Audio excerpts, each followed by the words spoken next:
नमस्कार। मैं हूं आपका दोस्त आलोक कुमार। अभिवादन स्वीकार कीजिए मेरा। आज बात करते हैं केरल की, मलय प्रदेश की। एक ऐसा प्रदेश जहां पे कांग्रेस पार्टी ये मान के चल रही थी कि इस बार उसकी सरकार आएगी। क्यों आएगी, इसके पीछे ठोस दलील था, तर्क था कि एलडीएफ की सरकार वहां है 2 बार से लगातार। 2016 और 2021 में एलडीएफ को वहां के लोगों ने जिताया है, जबकि परंपरा के तौर पर केरल के लोग जो सबसे ज्यादा पढ़े लिखे हैं 5-5 साल पे सत्ता बदलते रहते हैं। तो इस बार उनको लग रहा है, कांग्रेस पार्टी को, कि इस बार सरकार आएगी उनकी, और इतने मुतमईन है, इतने तैयारी है उसकी कि आ जाएगी तो आ जाएगी। लेकिन लग रहा है मणिशंकर अय्यर के इस बयान के बाद, जिसमें उन्होंने कहा है शशि थरूर को लेकर, केसी वेणुगोपाल को लेकर, राहुल गांधी को लेकर, तमाम लोगों को। मणिशंकर अय्यर आईएएस अधिकारी रहे हैं, पूर्व आईएएस अधिकारी रहे हैं, ब्यूरोक्रेट रहे हैं, और ऐन मौके पर अगर कई बार हुआ है कि कांग्रेस पार्टी जब बिल्कुल सुनिश्चित हो जाती है तो वो ऐसा कुछ कर देते हैं कि ये सुनिश्चित हो जाता है कि कांग्रेस की कयामत आ गई। तो क्या वास्तव में केरल में क्या कांग्रेस की कयामत आ गई है? खास करके उस मोड़ पर जब मणिशंकर अय्यर ने कहा है कि केसी वेणुगोपाल जो केरल के हैं और महासचिव हैं, लगभग कांग्रेस पार्टी वही सब कुछ देख रहे हैं, उनको गुंडा कहा है, हिंदी भाषा में कहें। केसी वेणुगोपाल जो सबसे ज्यादा कर्णधार हैं, रणनीतिकार है कांग्रेस के, उनको गुंडा कहा जाना। पवन खेड़ा जो उसके राष्ट्रीय प्रवक्ता हैं, उनको कठपुतली कहा जाना। ऐसे ही उपाधि से राहुल गांधी को सुशोभित करना। अपने हिसाब समझ रहे हैं क्या मामला है? वो कह रहे हैं 2004 से उनके बुरे दिन शुरू है। 2022 में आखिरी बार उनकी बातचीत हुई थी, जो कुछ बात हुआ था, कम्युनिकेशन हुआ था केसी वेणुगोपाल से, और केसी वेणुगोपाल ने उन्हें सुनिश्चित किया था आप मत आइए पार्टी दफ्तर और आपको राज्यसभा लाया जाएगा तमिलनाडु से। ये तमाम बातें इस मोड़ पे कह रहे हैं मणिशंकर अय्यर, जिनका खास प्रभाव है केरल के चुनाव के मातलिक बात करें अगर, तो मणिशंकर अय्यरों का काफी प्रभाव है, वोटर है वहां के। अय्यर जो है कांग्रेस पार्टी के मोटे तौर पे, आपको बता दें, नायर और अय्यर वोटों के जरिए ही कांग्रेस पार्टी को यह उम्मीद बनती है कि वो सत्ता में चली आएगी। एक बड़ा ठोस वोट बैंक है, उसमें से मणिशंकर अय्यर इस मौके पर, जब अगले 30-45 दिनों के अंदर वहां चुनाव होना है, मचल जाए और ये सारी बातों से सुशोभित करने लगे। शशि थरूर के बारे में उन्होंने कहा है कि शशि थरूर की तो बातचीत चल रही विदेश मंत्री बनने की नरेंद्र मोदी सरकार में, और लगभग कैरेस्टिक है, वो कभी भी चले जा सकते हैं। तो इस मोड़ पे जब शशि थरूर के हवाले से, केसी वेणुगोपाल के हवाले से कांग्रेस पार्टी अपना बेड़ा पार लगाना चाहती है, सत्ता में आना चाहती है केरल की सत्ता में, इस उम्मीद के साथ बड़े डिसिप्लिन अंदाज में बढ़ रही थी वहां पर। वहां के प्रदेश इकाई के नेताओं को कह दिया गया, भाई विदाउट सीएम फेस हम चलेंगे, ठीक इस अंदाज में चलेंगे और हर सीट पे मुकाबिल होंगे। उस मोड़ पर जब सब कुछ ठीक ठाक गुड गुड गुड गुड चल रहा हो, उस मोड़ पर अचानक से ऐसा कोई बम ब्लास्टिंग हो जाए, बम फेंक के चला जाए, मणिशंकर अय्यर जैसा नेता बम फेंक के चला जाए, जिसको कहते हैं कांग्रेस आइडियोलॉजी के प्रति उनकी निष्ठा पे कभी कोई सवाल नहीं रहा है। मणिशंकर अय्यर के बारे में कहा जाता है कि वो राजीव गांधी के बड़े खास थे। उनके इतने खास थे कि उसके बाद से जब भी कांग्रेस पार्टी आगे बढ़ती रही है, तो एक मौका ऐसा आता रहा है, मणिशंकर अय्यर ऐसा कोई बयान देते रहे हैं कि वहां से अचानक से उसका ग्राफ, कांग्रेस पार्टी का बढ़ता ग्राफ गिर जाता है। तो इस वक्त भी वही बम्बार्डिंग हुआ है कांग्रेस पार्टी के अंदर। एक सुनिश्चित सी पारी खेलने जा रही थी केरल चुनाव में। कहते हैं केरल चुनाव में इतनी मुतमईन थी कांग्रेस पार्टी कि प्रियंका गांधी को उठा करके असम ले जाया गया। वायनाड की सांसद है, प्रियंका गांधी से कहा गया कि इस बार के चुनाव आप वहां एक्टिव मत हुई, जैसे वहां सब कुछ चल रहा है वैसे चलने दीजिए।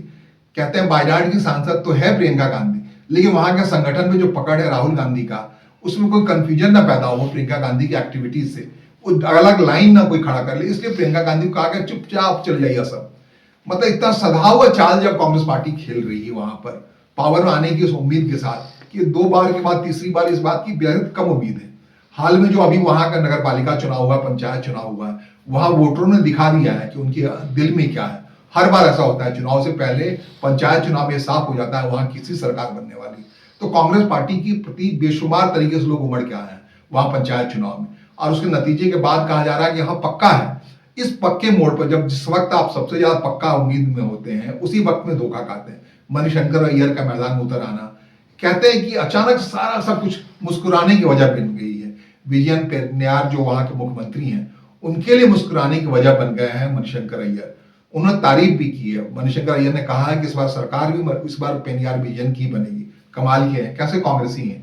कहते हैं मैं कांग्रेसी हूं, लेकिन अब लेफ्ट के नेता जो सीपीएम के नेता हैं, जो लगातार 2 बार से वहां पर 10 सालों से वहां के मुख्यमंत्री हैं, वो फिर से बनेंगे और कांग्रेस पार्टी के नेता हैं आप।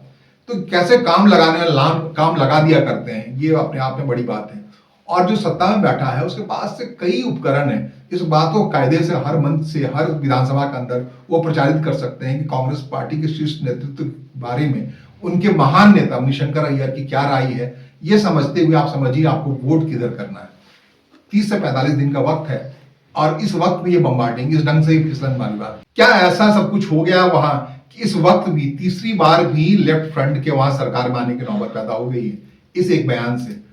इस एक बयान से तो नहीं कह सकते हैं, लेकिन भारतीय जनता पार्टी जिस उम्मीद वहां उतर रही है, खासकर छत्तीस तरूड़ की जो कॉन्स्टिट्यूंसी है, केरल के जो राजधानी है तिरुवनंतपुरम, वहां की जो कॉन्स्टिट्यूंसी है, वहां पर पहली बार जिस ढंग से भारतीय जनता पार्टी ने अपना मेयर बना दिया है, वहां के नगर परिषद चुनाव में 50 पार्षद उसके जीत के चला है, वो सब बहुत अंदर की बातें कहता है। वो काफी हद तक कहता है कि लेफ्ट के खिलाफ जो सत्ता विरोधी मत है उसका एक हिस्सेदार भारतीय जनता पार्टी वहां बन गई।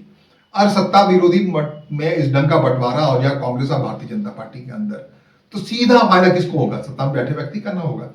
तो इस हिसाब से सीपीएम लेफ्ट नेतृत्व वाली पार्टी है वो मुस्कुरा रही है। जितना ज्यादा एग्रेसिव होगी ग्राउंड पर भारतीय जनता पार्टी, वहां जितना ज्यादा वो सत्ता विरोधी मतों को आपस में बांटेगी, उतना फायदा सत्ता में होगा। तो एक ऐसी उम्मीद है भारतीय जनता पार्टी के एग्रेशन को लेकर के। भारतीय जनता पार्टी ने अपनी कमान राजीव चंद्रशेखर के हाथों में सौंप रखी है और बिल्कुल सधे चाल से वहां बढ़ रहा है। बाकी नेताओं को भी एक जगह दिया जा रहा है, जिस ढंग से खासतौर पर भारतीय जनता पार्टी की सरकार ने, केंद्र सरकार ने, जो पूर्व मुख्यमंत्री हुआ करते थे वीएस अच्युतानंदन, अब दुनिया में है नहीं, उनको मरणोपरांत पद्म विभूषण से विभूषित करने का फैसला किया, पद्म भूषण दिया है। ये अपने आप में एक बड़ी गहरी चाल है। लेफ्ट का नेता, सीपीएम के नेता थे, अब ये सीपीएम को तय करना है या उनके परिवार के लोगों को तय करना है, जिस दिन पद्म विभूषण का दिया जाएगा उसमें उनके परिवार के लोग जाते हैं या नहीं जाते हैं। तो एक लंबी दूरी चाल चली है भारतीय जनता पार्टी ने। ये काफी हद तक कांग्रेस पार्टी की उस उम्मीद पर पानी फेरने के लिए काफी है, जिसमें वो आंख मूंद के विश्वास कर रहे हैं कि इस बार दूसरी सरकार वहां बनने वाली है। तो सत्ता विरोधी मतों का जो बंटवारा है वहां, वो किस हद तक जाएगा? भारतीय जनता पार्टी की तैयारी तो कह रही है कि वो वहां सरकार बना लेंगे, लेकिन ऐसा नहीं होता। बड़ी मुश्किल है वहां भारतीय जनता पार्टी का सरकार बनाना। ग्राउंड पे जो रियलिटी आपको बता दूं, क्लियरली 27% वहां मुस्लिम वोटर्स हैं और तकरीबन इतने 18% वहां कहते हैं कि ईसाई वोटर हैं। ईसाई अगर उमड़ के भारतीय जनता पार्टी के पक्ष में आ जाते हैं तब ये संभावना बनती है। जिस राज्य में बिल्कुल क्लियर कट हो 43% वोट बैंक आपके खिलाफ हो, वहां आप सरकार भला कैसे बना लेंगे? यही एक मुसीबत है भारतीय जनता पार्टी के लिए वहां सरकार बनाने में। लेकिन अगर वो बंटवारा करती है सत्ता विरोधी मतों का, कांग्रेस के मतों का, या तो ग्राउंड बेस फायदा क्या होगा? तो क्या इसका मतलब ये निकाला जाए तीसरी बार लगातार लेफ्ट फ्रंट की गवर्नमेंट, विजय पेंड्रार की गवर्नमेंट, जो अपने हिसाब से वहां काफी काम कर रखी है, कहते हैं पिछड़े, जो बिल्कुल अंत्योदय वाली बात जो है, बिल्कुल नीचे पीछे छूट गया व्यक्ति है, उस परिवार के लिए काफी काम किया है। इंक्लूसिव ग्रोथ के तौर पे 10 सालों तक याद किया जा रहा है केरल की गवर्नमेंट को, लेफ्ट फ्रंट की गवर्नमेंट को। विजय पेंड्यार के, उन्होंने प्रधानमंत्री के साथ भी मंच शेयर किया, तमाम चीजें की है, कोई विरोध नहीं ग्राउंड पे उस ढंग से नेतृत्व की बात करें। ग्राउंड पे भले ही आरएसएस के खिलाफ बड़ा विद्रोह है, आरएसएस का बड़ा काम है केरल में, और जमीन पे काफी बड़ी लड़ाई है लेफ्ट के साथ आरएसएस की, उसका फायदा अक्सर कांग्रेस पार्टी उठा लिया करती है। इस तरह भारतीय जनता पार्टी का इरादा है कि उस फायदे को अपने हक में बुला पाए।